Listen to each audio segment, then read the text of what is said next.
Well, hello everybody, and welcome to Behind the Goals on DRN1. We're laughing because I had no idea we were so close to being live, and our producer said 3, 2, 1, you're live, while I was looking at At my least he phone. gave you a 3, 2, 1. Yeah, it was 3, 2, 1, and you're live. Oh my goodness, here we are on this Sunday morning for Behind the Goals on DRN1. You're listening to John and Anthony, as you are every Sunday morning. Welcome. Great to have you here if you are listening live. And if you're not, you're dead to us. Listen live because we want to interact with you. But no, if you are listening to this later in the day or at any other stage, thank you very much for listening. So, Anthony, once again, no footy. There's no footy.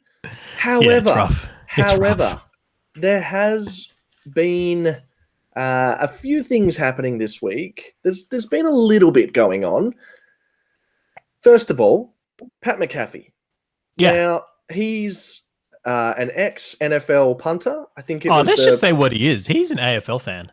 He's an AFL fan, right? So he's an ex-NFL punter. I think it was was it Pittsburgh or Philadelphia? Indianapolis Colts. Indianapolis Colts. Okay, so he was he's pretty well known, pretty famous around the world, especially for his Twitter game. He's very good on Twitter. Yeah, he's dove right into the social media world. So he's doing podcasts and everything there. He's a pretty big personality over in the US now. That's right, he is. So, and he, a couple of weeks ago, well, after round one, he watched the game. There was no other sport on. He watched it, loved it, and he has been tweeting and following AFL ever since. And this week, Anthony, he sat down with the AFL's tallest player, Mason Cox, to have a chat about it. Now, before we get on to that chat, before you tell us about it, you and I both thought that Aaron Sandilands was the tallest player. In that interview, yeah, well, during the chat, yeah, tell us. Mason Cox is like, I'm the tallest AFL player ever, and I was like, I'm not sure that's right. That can't be Mr. true. Mason Cox, yeah, but I just had a Google, didn't Sandilands, you did. I just had a Google, yeah, and if you Google it and don't read any further, you will still think that Aaron Sandilands is the tallest player. Look, I think that's Aaron Sandilands' propaganda team out there working hard to keep him relevant. You know, yeah, it's a nightmare because I googled tallest AFL player, and the you know how on Google it comes up with a like a box at the top. Here's your answer if you don't want to go any further. Right, the biggest one. And it comes from plus2clothing.com. And in big words, it says Aaron Sandilands and the AFL logo. And then it says underneath it in smaller writing, it says, when we think of the tallest AFL player, one name comes to mind, M dash, Fremantle Dockers great, Aaron Sandilands, standing at 211 centimetres. Fantastic. That's excellent, isn't it? Aaron Sandilands must be. Sorted, yeah. Next sentence. However, and no comma, so it's very terrible grammar anyway. However, this may no longer be the case. Right? So it may be, but it may also not be. We don't know. And then the next sentence, so that's just a really short sentence. The next one, at 211.4, Colin Magpies rookie Mason Cox is officially the tallest player ever. Come off it. Yeah. And this is from 2015. So there's your answer. There.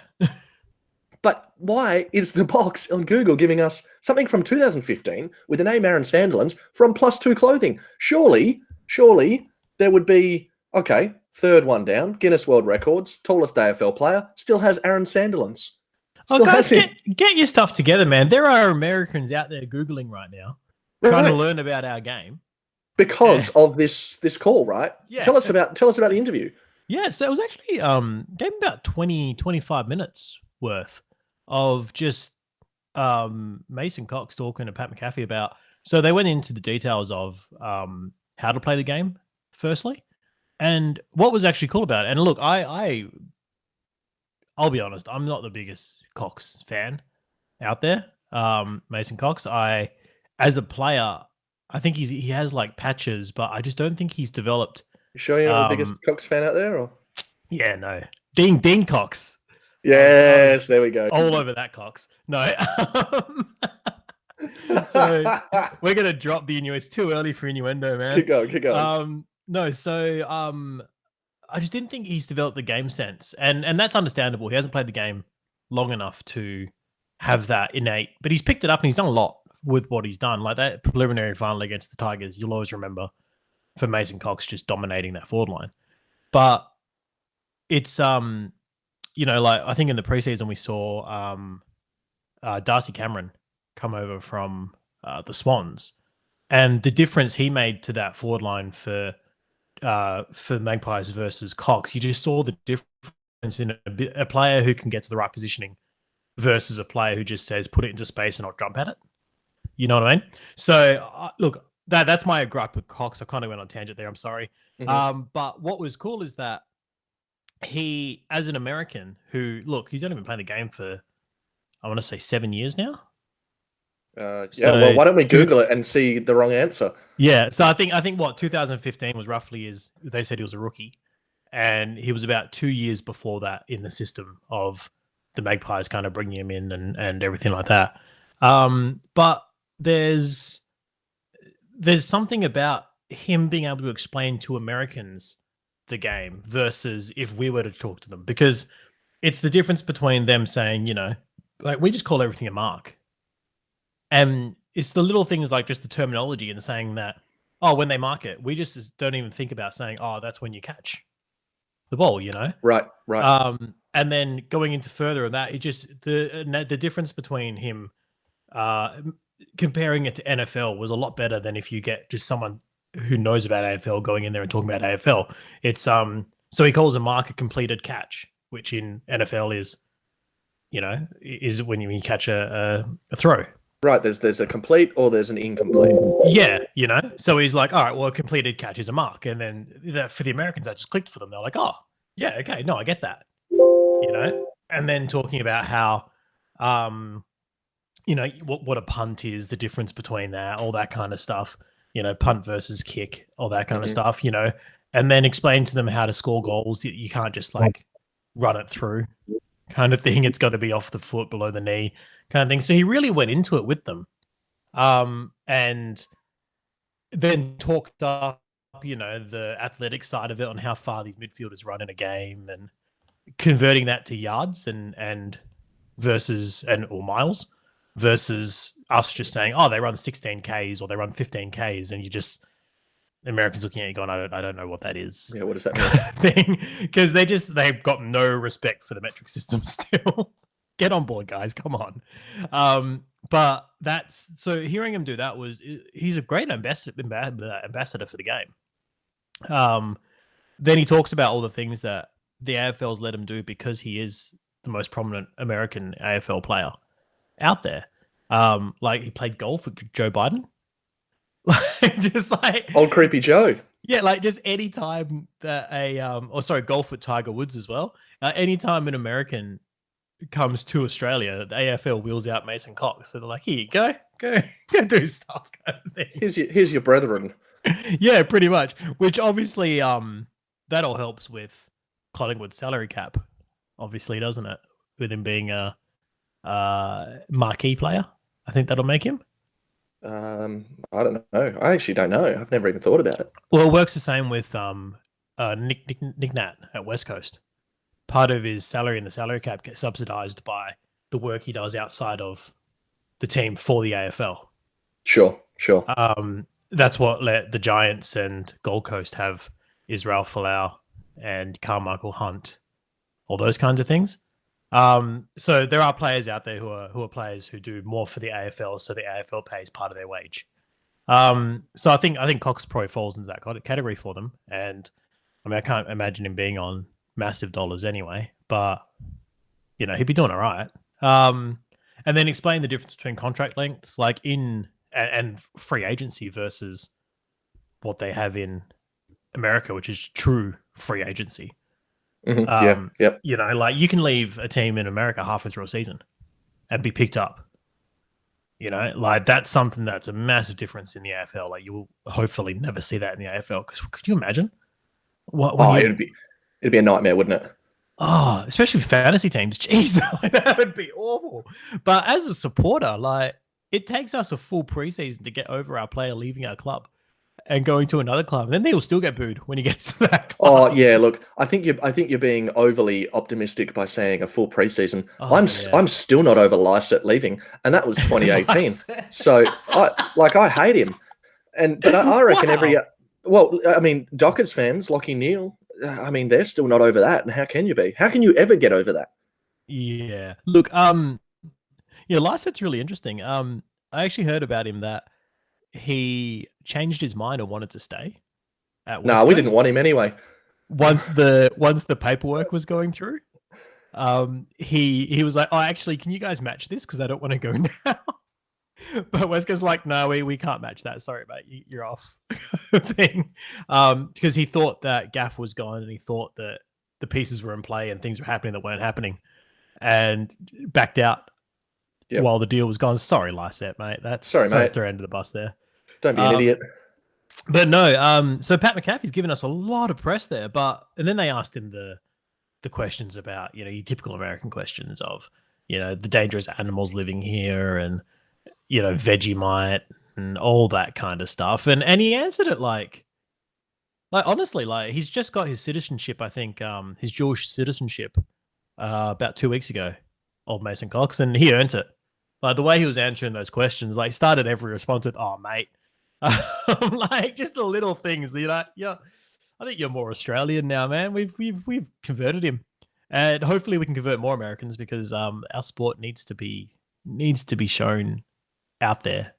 Like it's far superior sport. It's just held back by its lack of supporters around the world, really.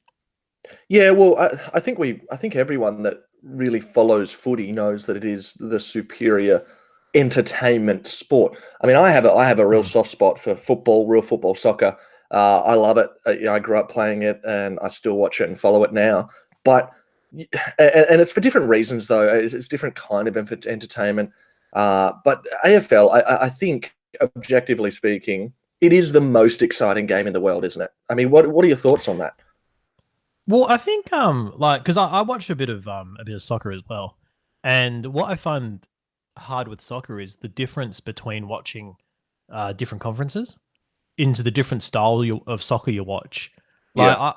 after watching Premier League, I really struggle to watch A League or even the European Cup or anything like that because the Premier League's just so much faster with their ball movement and how they move the ball. Whereas if you watch say the Italian comp, a lot of their teams are more just I'll sit back and wait for something to happen and then I'll attack in the last like 10 minutes kind of thing.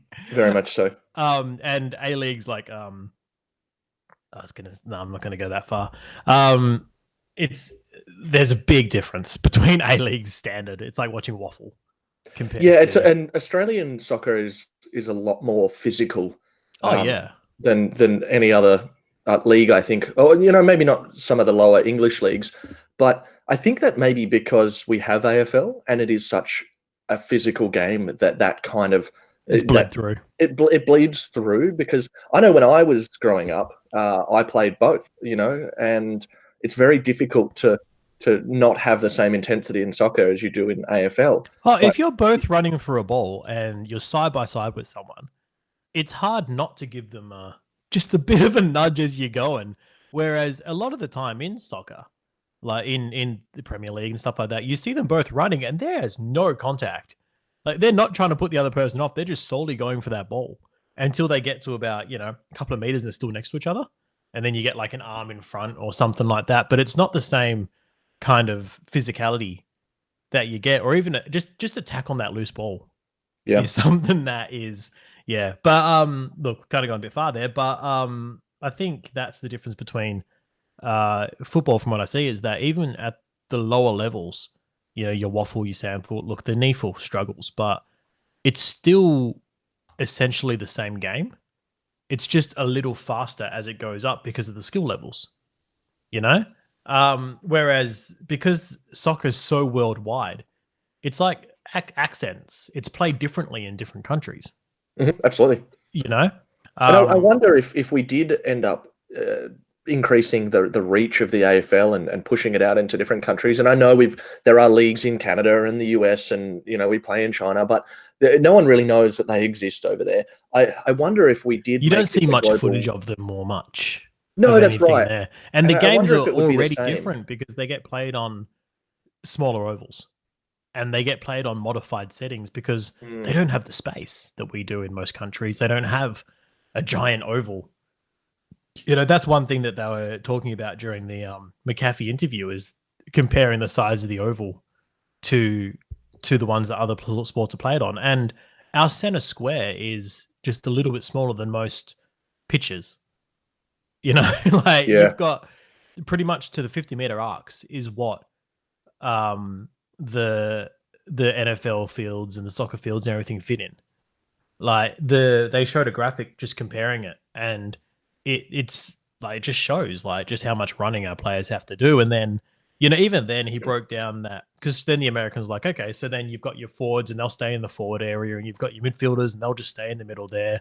And they're kind of getting like this netball mentality about our game all of a sudden. And Cox set him straight. He's like, no, you run anywhere. Yeah, it's not like netball. You're not limited to an area. Yeah, you know, there's no offside. There's none of that. It's you're in a position, but you know you can run whatever you want. But if your opponent runs the other way and does damage on you, then that's up to you, kind of thing.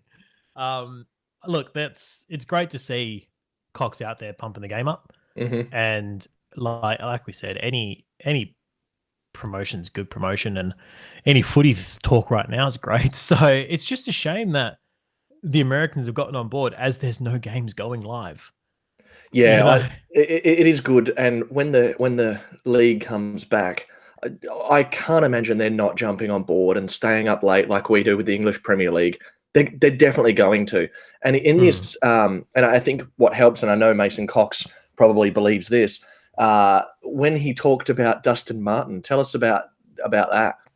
Oh yeah, so they asked about who the best player in the league is, and to have Cox come out and say Martin is firstly huge, because like you're pumping up another player from a different team straight away. Like that's interesting. But look, he's not wrong, and the reason why he went for it is his attitude, and that's what the Americans get around. It's the player off the field as well as the player on the field. Like they wouldn't care about someone like Ben Cunnington because you don't know anything about him off the field. Yeah. You know, you want to see someone or the Americans want to see a full show. They don't just want to tune in for 2 hours during the weekend. They want to know that this player is making headlines. You're right. That's interesting, isn't it? Because last week we discussed AFLX and the players coming in their regalia or whatever. They looked stupid, but they took that from a concept in the NBA, didn't they? Where the players All-Stars do that. You know, the players come in and they're all wearing their different kits and their fashions, and the Americans really get around that, and they love seeing the personalities. That's, I think, where the difference is, and that's why Cox was saying Martin, wasn't he? Yeah. Well, the players are pushing for that too, because the flow-on effect from what the players can do from that is more. Like you've got players like Kobe Bryant, these guys who get off a bus wearing a particular brand of something, and people jump on board to say, I want to wear what Kobe Bryant's wearing, you know, or was wearing. You know, like they have their own signature shoes, because it's not just the shoes they're wearing on the field. They're wearing shoes off the field too. You know, like our players have boots that they try and sponsor, but no one cares about the boots they're wearing on the field. But if we start looking more past that, then the players have this larger scope for earning capacity, pretty much. Now, how that works in an AFL sense, I'm not sure, because once again, salary caps, everything like that, how a player earns money outside of that is it's a grey area. Well, it's just a way of getting around the salary cap, isn't it? And so it does, because if the club sets it up, then it's another case of Vizzy paying Chris Judd outside of the salary cap. You know, whereas if the player can set it up and say, "This is actually my side business, this is my work," then it's okay for him. So there's a grey area there. Yeah, it's messy, but it's why the players are pushing for it. It's not that they want the personality stuff that the Americans want. They want what comes after it.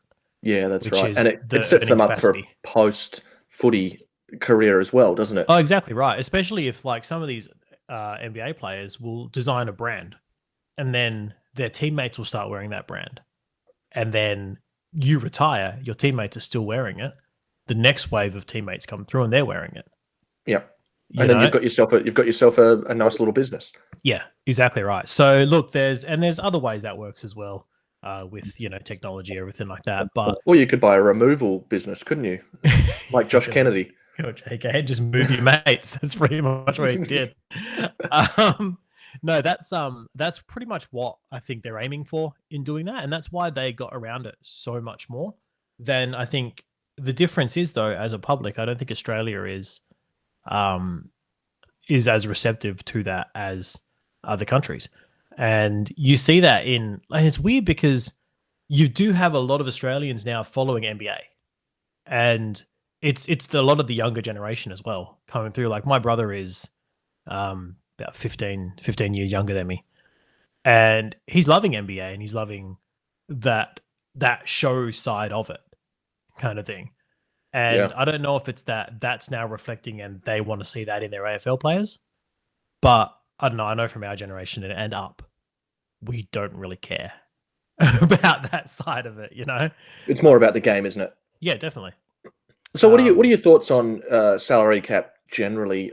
So the idea of a salary cap is to keep the teams pretty even. English Premier League, you've got the big six, the top six that always win it. With some exceptions, you've had Blackburn win it once and Leicester win it once as well.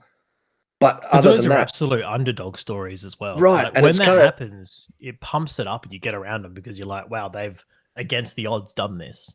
Yeah, and so I kind of like that can still happen, but I think I'd like to increase our salary cap. I'm not sure if I would do away with it, but I think I would definitely make it a little bit above what each team could probably afford, giving them the option to really get back up there.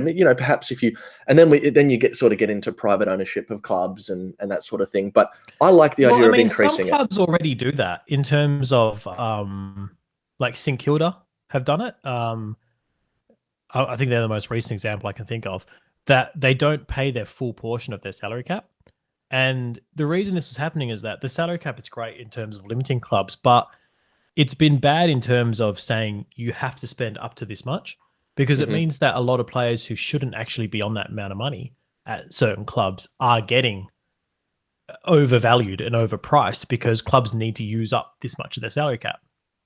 So the AFL brought in a rule a couple of years ago, I think it was, saying that, okay, well, you can pay up to this much of your salary cap and you can keep this much aside, kind of thing, for down the track.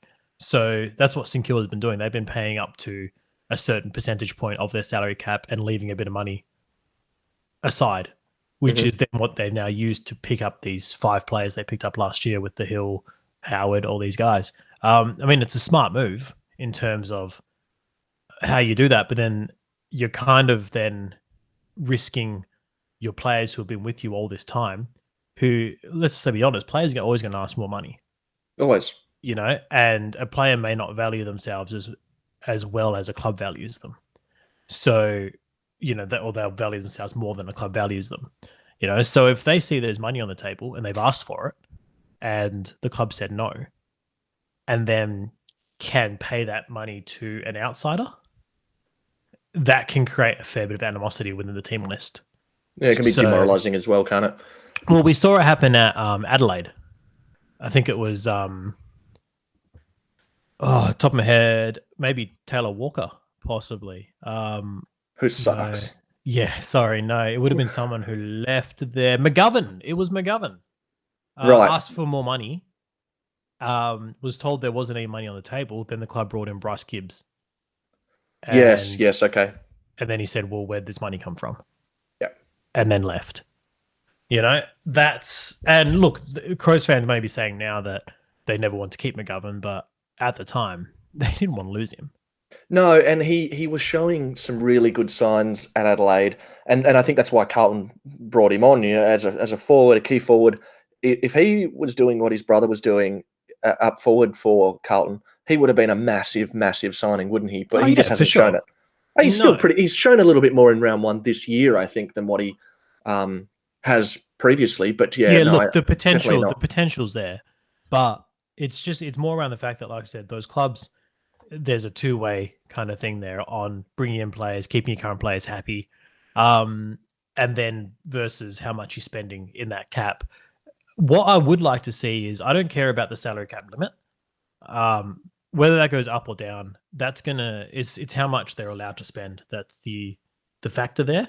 But what I'd love to see is just I want to see player contracts amounts made public. Like I know that's something in America that's in America that's right out there. That is something that I like because there's times where you're looking at clubs and you're like, I don't understand how you've got all these players right now, how you're paying them. When you look at other clubs that are completely tapped out, and that's all down to contract management. So that's back ending, front ending contracts. You know, we're going to pay you half of this year and then the rest over the next 4 years and stuff like that. You know, Yeah, I but think most recently we've seen that with Geelong bringing in Ablett and Dangerfield and Selwood and Duncan and all of these players. and then saying they've got enough money to keep and fight for Kelly. You know, and then on the reverse side, West Coast being able to play Kelly with the list that they currently have, you've got to be thinking like, and that's what I mean. I'd love to be able to, even if it's not a case of saying, well, this is how the contracts are working, because that's no one's business. We don't need to know that these people are front ending, these people back ending, blah, blah, blah. Just how much on average over this many years is this player earning? Because that creates more of a, it's not a case of how are these clubs managing their salary caps, blah, blah, blah. It's more a case of what's this player worth on the open market. And then it always comes down to, of course, you know, a player's only worth what a club's willing to pay him, you know, and that's the same as trades. But then you don't have players out there like Brad Crouch last year asking for $2 million from Gold Coast. And it's like, well, what do you want at Adelaide? Oh, $600,000 a year. Like, how are you justifying that kind of thing? What you're asking for here? Yeah, exactly. You know, so I don't know. I'd love to have their contract mounts, like because even I've got no idea what West Coast paid to keep Gaff, and I'd love to know. It would. I mean, it would have to have been up quite a bit, wouldn't it? You'd think so, and they just forked out a bunch to keep McGovern earlier that year. You know, and then you're looking at, and it's just I don't know. I'm interested in that side of footy. I'm interested to know how they juggle those figures and everything, and I just love a bit more transparency on it. You know, like I know we're going to get into this. We might get into it now. The Giants is a big club for that, and Sure. one of the reasons why there's all this speculation about their players anytime they come out of contract is because we can't understand how they can have so much talent on that list, young talent, and fit them all into a salary cap. You're looking at it. Go ahead. Well, you're looking at it saying something's got to give there. One of these players has to leave soon. You know? Right, and that's a perfect segue into what we wanted to talk about next, which is the media team at the Giants and their treatment of journalists with particular questions. Now, this is a pretty funny story. It's pretty hilarious, and it's happening more and more, isn't it? The media team. Do you think it's more so because of that media team's in isolation right now? Yeah, I do. I definitely do. But what we're talking about is the media team essentially just yelling at any journalist when they talk or bring up a question of a player leaving. It's yeah. I don't know if it's isolation or what do you think about it? I mean, what do you think about a club, a media team, or anyone at the club yelling at journalists or sort of? Do you think they have an obligation to answer questions, or are they within their right to do that? Look, I'm a big fan of the media being held accountable. Like, if I ever say anything on here that's over the line, I'd love a player or a club to come to me and say, actually, you're wrong. Because how else do we get better unless we're told that what we've done isn't right? You know? If the club does come too heavy-handedly, then they should expect pushback the other way. You know, it's got to be a two-way street that way. No club is immune to criticism. No journalist should be immune to criticism. It's got to be two ways. Now, the Giants are just obviously sick of every second article being, this is what Jeremy Cameron will look like in Geelong colours.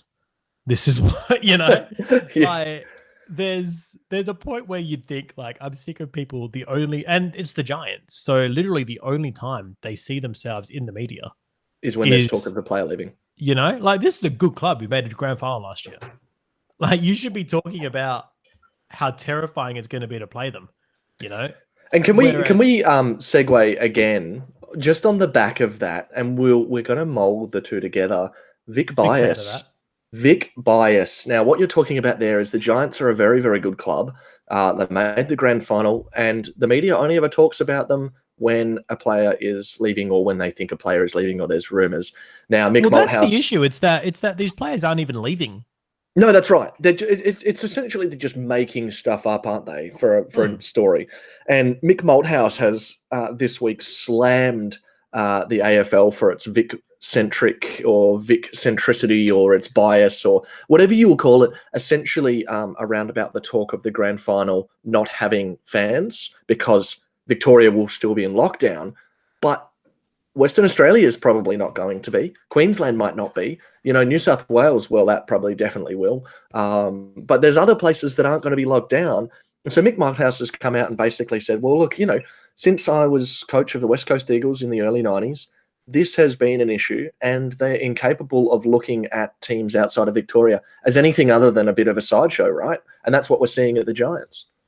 Well, even do you remember the year that West Coast won the flag in 2018? In that preseason, I think I remember it. Yeah, in that preseason, Herald Sun ran this massive photo spread of all the Victorian captains with the Premiership Cup, being like, one of these teams is going to take the flag this year. You know, that's right. That's right. I think it was keep it home or something like that. Was one of their slogans or something. But it's just this. I think the two-way street you look at is that as far as journalism goes in the AFL, the majority of the journalists are based in Victoria. The Victorians who have either played the game, grown up with the game, got into media.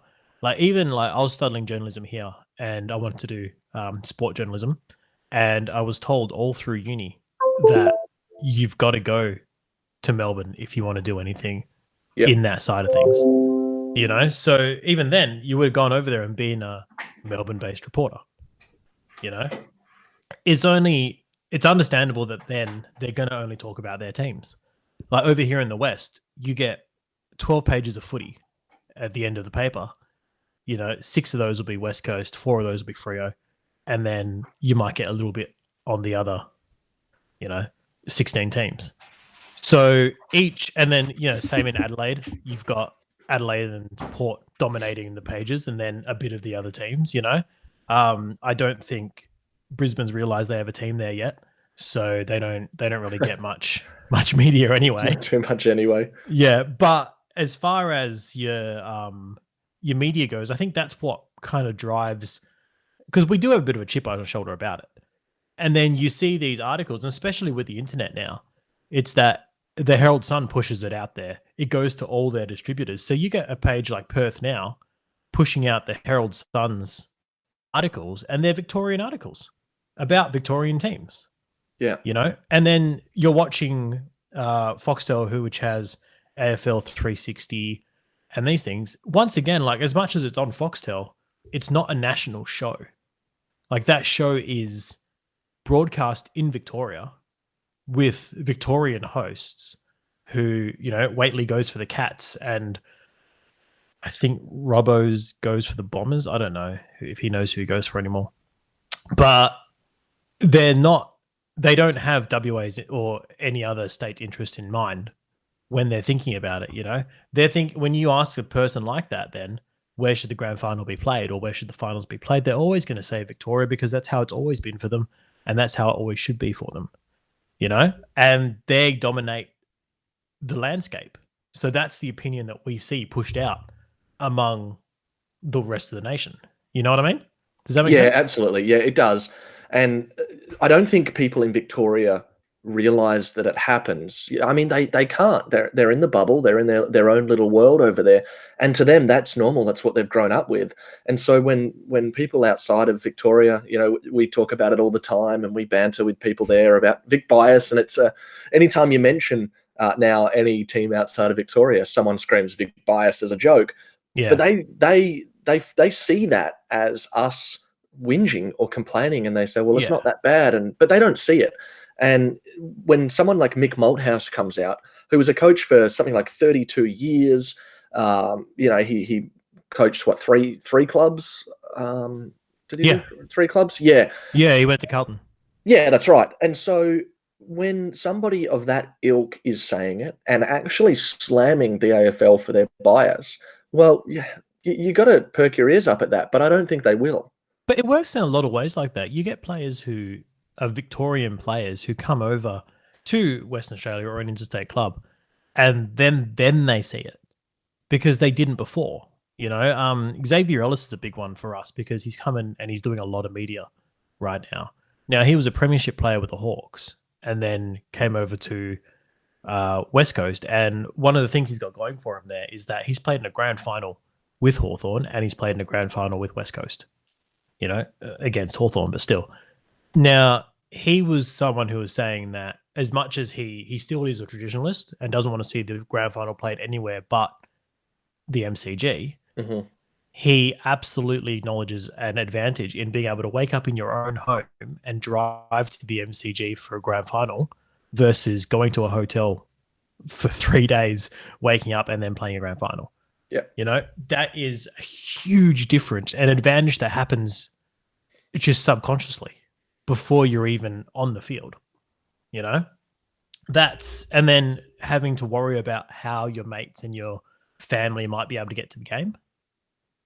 And as we know that the flight prices are jacked up, there's all the buses are booked out. People flock over east for it, and to get there, it is not cheap. Well, for some people, it was cheaper to go via Singapore. Yeah. In 2018, like you're leaving the country and coming back in, it's cheaper than flying over east. Yeah, that's right. It's and I think I've said this before, and I'll continue to say it again. My biggest gripe, look, I love Perth Stadium, the brand new one. It's fantastic. It's got the same dimensions as MCG. Why didn't we build it to 100,000? I mean, you look at the Eagles as a team. They had at Subiaco, they had something like 45,000 members and a 21-year wait list. 21 years. We're talking, 10 to 15,000 people on a wait list, and each of those people are entitled to 4 tickets each. Immediately, you build a 60,000 seat stadium. It's full. It's already full. They've still got a wait list on their membership right now. There's still a wait list, and we built a brand new stadium. Well, we only need 60,000. Well, that may be true, and this is a gripe about the West Australian government that I have. There's no forward thinking, really. I mean, no one is looking to the future. It's, let's build this stadium at 60,000 because that's what the demand is. That's what we have right now. Well, then it's already outdated. So I've been to the stadium, obviously, quite a bit, but I went for a my partner got me this tour for Father's Day, like before that, because I hadn't actually been to the stadium prior to that. And this was when the stadium, I think just before 2000, so 2017, stadium had just opened, game hadn't been played there yet. It was because it was first opened for the cricket. I think went live there first in the preseason 2017. So that September, I walked through the stadium, got shown through all the facilities. God, it's amazing there. But they also talked about expanding to 80,000 and how they're going to do that. So they've got the infrastructure in place, they've got the plan in place, and they can and will do it. What held them back was the numbers consistently showing up for games. They needed to be able to prove that they could fill a 60,000 stadium every week. But this is just the thing, isn't it? Why do we need to prove it immediately? It's short-term thinking. Yeah. The game is growing. Both teams are continuing to grow every single year. Why are we saying we're only going to build this if we can fill it right now? If that was the attitude around Australia, we'd never have the MCG. It wouldn't exist. That's the attitude that our government takes for a lot of things, unfortunately, and our roadworks is a statement for that. Boy, it's what is it? It's build a freeway for now, and then 3 years later it'll be finished. And then it's already. It's like there's constant roadworks. Too far on that one, but as far as the actual stadium goes, like, look, I've been to the MCG a lot. I've been to Perth Stadium a lot, and I know people are going to hate hearing this, but Perth Stadium has it beat hands down. Oh, Like, 100%. It's just the size. yeah, but the atmosphere, the noise, like I was at the grand final in 2018, and the noise from the preliminary final um, at Perth Stadium was easily louder. And that there is a reason for that. They Well, it's actually built built that it. way acoustically, isn't it? Like Yeah, they it's built it acoustically so that the noise would travel to the center and there would be very little bleed, very little waste of that noise. And so that is it's a deliberate thing. And people talk about noise of affirmation. It exists. We know it exists. And people complain about the Eagles and the boos and they get the rub of the green because of this noise of affirmation. Yeah, we know that. Everyone knows that. It's not a thing that only the Eagles or the Dockers get, right? Every team can have that. We just utilize it better because we build a stadium to take advantage of it. I'll tell you what, as And far as those boos go, like I said, I've been to a lot of Eagles homes games, and I've never heard as loud a booing as when I was at the MCG for that grand final. Collingwood, oh, That those boos were incredible, and I was like, wow, I Collingwood is thought we were bad. bad. This is No, and another actually, level. now that we're talking about Collingwood, let's get on to the next story of the week. And it's a sad story, but it's also a nice story. The Collingwood Footy Club, as we know, last year they had Kyron Maguire. He was a young boy, loved his Collingwood footy team, Look, but mate, he I'm had gonna say, like, I watched that game when they brought him out, yeah, I did and too. the little package they did for him, man, I had tears watching that. Incredible. Like, that And was that's what I want to talk about now is that so he passed away this week. He lost his battle to a rare form of brain cancer on Monday, and the response from Collingwood has been phenomenal, hasn't it? So from the very first game that they brought him out all the way through, following his family, and just the what they've done for that boy and his family has been phenomenal. And so, say what you will about Collingwood. Yes, we tease them for being, grubby and no teeth, and they do boo the loudest, and they are probably one of the most feral fans in the game. But that club knows how to. They know what they're doing with their supporters and their fans, and they do it better than any other club in the AFL. And that's my assertion. And I will fight anyone that disagrees with me. all right. Well, I But disagree with you. No, no. I'm going to put a little bit of different spin on this, and it's going to come across as cynical and bad taste. And I'm so sorry about that Here we because go. I No, let me hit record. wish It's already nothing but the recording. best for Caron's family and what they've been through, and what Collingwood did for them is incredible. The experience they gave him, everything like that. But I firmly believe that Collingwood just has a really good media team So because you don't think it's their supporter liaison? You just think it's a show? it's what we see. Because a lot of clubs do this. I hear about it a lot through various channels. Sorry, but a lot of the times you'll see a quick package of a kid running out with the club early on or something like that. A lot of the times, the actual families say, "Look, it's nice that you're doing this, but I don't want anything blown up about it." The family has to be on board for that because there is a lot that comes with it as well. But a lot of the time, it comes down to the media team, which is usually a social media girl who's on there with a phone, who needs to capture the right moments, needs to make sure that goes up and goes out. The director who'll put it all together, package it up, put his music to it, put it out onto social media the next week, get it trending, all that kind of stuff. And I'm not saying that it's not amazing, and it's not, because by doing that, Karan was able to get a GoFundMe page going, which was able to improve his quality of life for a decent period of time. So the media, and that does help with that. So I'm not saying it's a bad thing. I'm just saying that from Collingwood's perspective, what they're doing for that person is very similar to what a lot of clubs do. It's just they're getting a lot more airtime and recognition for it because of how they package it up and sell it. Because of the Vic bias. That's why, isn't it? It's the bloody Vic bias. That's the only reason we're seeing this. Well, it's about putting them in the right place and everything as well. Like that game that they won when Kyron was there, they had him right there with Adam Treloar for the post-game interview on the field. You know, like they had him back in the room singing the song right in front of the camera. You know, this is all right. So it is about his experience, and it's an amazing experience, but it's how you package and sell that experience to the public as well. And that's what I think Collingwood is better at than any other club. And that comes from the president. Yeah, Eddie Maguire is a media whore. He knows what he's doing. He's very good at it. Say what you will about the man, and I have a lot to say about him.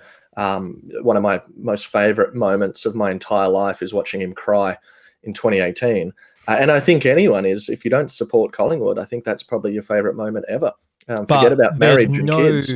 There's no denying, though, what he does for his club. Exactly. And then the extension of what that does for the AFL. Yeah, it's very, very good, and I think Collingwood is at the fore of that, and so credit where it's due. Credit where it's due. Now, look, we're not going to hang around too much longer on this episode here, but we do want to cover one final piece of news, and it's not great news, but the memes and jokes coming out of it is pretty fantastic. But the players are in isolation. They're not playing. They're not doing what they are paid to do. They're bored. Everyone's bored. We know that, right? But these players, they don't have this outlet. A lot of them are getting injured while doing their fitness at home because they're pushing too hard. They're pushing too hard, right? They don't have the experts around them and the people to sort of monitor them.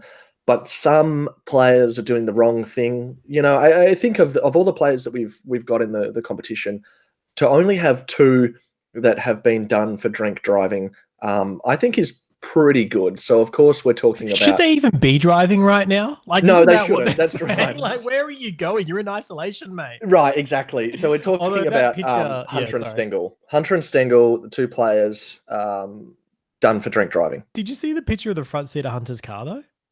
No, I didn't see it. What did it look like? So they've showed a picture of the front seat of his car, and there's a old Coles avocado bag, kind of like the freezer bags that you get, and that's got a bottle of some nondescript wine or something in there. It's like half open. So he's gone wine as his choice. That's an interesting choice. But on the front seat of the passenger side is, I think, a 20-pack of Quilton toilet rolls. So I think he's gone on a drunk toilet run. Like, he's just... Well, look... He's like, oh, God, I'm out of toilet paper. I'm already pissed. That's your loophole, isn't it? Find some toilet paper. There's your loophole. Well, not essential travel. It is essential. Doesn't matter that he's drunk. But is that what, I heard a while ago that, people were keeping a bat in their car in case they get into an altercation, they need a bat. Yeah. Yeah. But then if you didn't want the cops to question it, you also keep a baseball mitt and a ball. Yeah, you're off to do some exercise. Yeah, and you're like, I'm off to play baseball. Yeah. Whereas if you get pulled over with a baseball bat in your car, you have nothing else. And they're like, well, that's a weapon. That's so is that what he's done? He's got pissed. He's like, oh, I'm going for a drive. I better take a toilet roll with me. Better take a 24-pack of Quilton. Better not get that done for this. Toilet run. Well, because, in fact, we jest, but the fines in Victoria for being out without a valid reason are greater than the fines for drink driving. Yeah. So maybe he's the smart one and we're the idiots. Maybe it would have been, pretty much. He's like, oh no, I was just drink driving. I wasn't out and about, that's for sure. That's right. And so we had Stengel as well, Tyson Stengel, and then Hunter was in there. And one of the funniest things I saw was from the Brian Taylor Facebook page. I'm pretty sure it's a parody, right? It's satire. Yeah, it's not actually Brian 100%. Taylor. But one of the things that came out was in a thriller, Tyson Stengel has defeated Hunter 0.125 to 0.123 in a tight finish. Isn't that still what is it, 4 or 5 times the legal limit? They've both gone hard here. It's just under 3. So right. The legal limit obviously 0.05. So 0.15 would be 3, but it's 2.5 over the limit. But I when I was living in Darwin a couple of years ago, do they have a limit up there? Yeah, they do. But you've got to be over a certain limit to be out driving, right? To be able to get out of the house. Yeah. But there's Mitchell Street. You are too sober to be operating this vehicle. Please step out. I have this strip, and the cops are out and about, and they're pretty good. It's nice warm weather, and people are walking everywhere, and they're breath testing people, right? Just to show them what they're at. And so I got myself breath tested, and point one, I think I was 0.13 or something at the time, and I was smashed. So regardless if it's 2.5 over the legal limit or whatnot, anything over 0.1, you're starting to get into the dangerous territory. You shouldn't be behind the wheel, should you? Oh no. Yeah, it's not a great. But was it Steve-O who tweeted out after? No. Cleary maybe? Who Someone. was like, "Oh, you've got to feel for Bailey Smith here. Because Oh, he's the one gee. that went and it was such a bad take. He's like, "Oh, you got to feel for Bailey Smith. He went and picked up Hunter from his car after Hunter has hit a car and Yep. asked to leave. We're going to feel sorry for the bloke who went and picked him up." Yeah, the bloke Like, who's now an accessory after the to a hit and fact. run. Yeah, He's now the and he's now the driver, isn't he? He's the getaway yeah, driver. pretty much. And it was his girlfriend's parents' car Yeah, or Bailey something Smith's like that. girlfriend's parents' car. Oh, jeez. So not only is he an accessory after the fact, it's a dog act to his girlfriend's parents, isn't it? Yeah, Rather just than let him go there go. and go, well, actually, yeah, he's like, well, not only am I not going to dob him in, I'm actually going to get him out of here. Yeah. All right, well, Oh. his girlfriend be breaking up with him, surely. Oh man, dude, with Bailey Smith haircut, I'm sure he wouldn't be having any trouble finding another girl anytime soon. He's got Oh, it sorted. no, I think you've got it wrong there. You've got it all Yeah. the way around the other way. Not a fan of the mullet.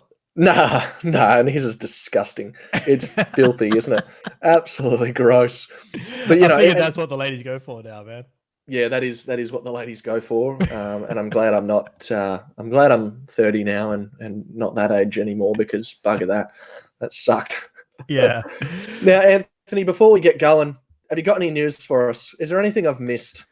Lin Jong becoming Oh, okay. surprisingly relevant in the last 24 hours. Look, Yeah. once again, and this is just one of the things that we're obviously finding. We've talked about everything we've talked about today, but a lot of stuff I don't think would ever make the news because there'd be footy on.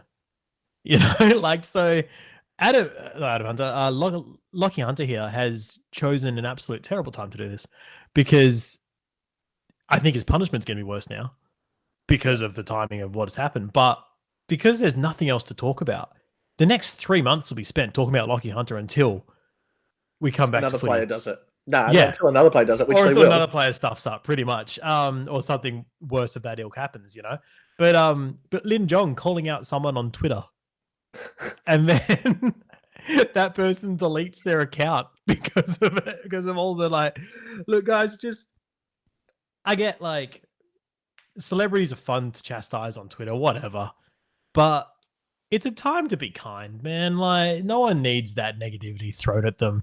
So if it's thrown your way, don't throw this person under the bus for your however many followers to then go after. Yeah, Like, exactly.